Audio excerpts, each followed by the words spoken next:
السلام علیکم ورحمۃ اللہ وبرکاتہ۔ مولانا صاحب، ہمارے ہاں یہ سننے میں آتا ہے کہ رات کو گھروں میں جھاڑو دی جائے، صفائی کی جائے تو یہ امر تنگ دستی کا باعث بنتا ہے۔ اب یہ رہنمائی فرمائیے کہ جس بندے کا ریسٹورنٹ ہو یا ہوٹل ہو تو وہاں تو گاہک آتے رہتے ہیں، عموماً رات ہی کو صفائی کرنا پڑتی ہے تاکہ اگلے دن صاف ستھرا ماحول ملے، تو ایسے میں پھر کیا حکم ہے؟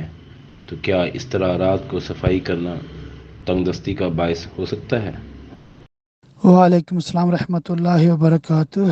دیکھیے، کاروبار والی جگہ ہے یا گھر ہے تو اندھیرا ہونے سے پہلے پہلے کر لینا صفائی، آپ کو کس نے روکا ہوا ہے؟ اور ضروری ہے کہ اندھیرا جب ہونا ہے تبھی لائٹیں آن کر کے صفائی کرنی ہے؟ بات سمجھے؟ ہاں، اگر کسی کا ریسٹورانٹ ہے، ہوٹل ہے اور رات لیٹ نائٹ وہ بند ہوتا ہے تو وہ اگر آخر میں صفائی کرتے ہیں تاکہ صبح کے لیے بالکل تیار بھی ہو جائے اور رات کوئی بدبو وغیرہ بھی پیدا نہ ہو، تو ان کا اس طرح کرنا نہ صرف جائز بلکہ ضروری ہے۔ تو ایسی صفائی سے اسلام ہرگز منع نہیں کرتا، بلکہ اس کی تو ترغیب ہے، چاہے دن ہے یا چاہے رات۔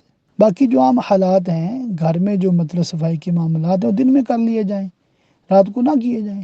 اگر کوئی رات کو مجبوراً کرتا ہی کرتا ہے، جیسے کوئی برتھ ڈے پارٹی ہے یا کوئی مہمان آئے تھے، کوئی مطلب چارہ نہیں ہے، گھر بھی چھوٹا مثال جیسے بعض اوقات، تو صفائی کرنی ہی پڑتی ہے، تو اس میں کوئی گناہ نہیں ہے، کوئی مسئلہ نہیں ہے۔ مگر عام حالات میں رات کو صفائی نہیں کرنی چاہیے، کیونکہ بعض بزرگوں نے لکھا ہے کہ یہ تنگ دستی کا سبب ہو سکتا ہے، مگر ضروری نہیں کہ اسی وجہ سے تنگ دستی آئے، اور یہ بھی ممکن ہے کہ اس وجہ سے تنگ دستی ہو، لہذا احتیاط بہتر ہے۔ واللہ تعالی اعلم بالصواب۔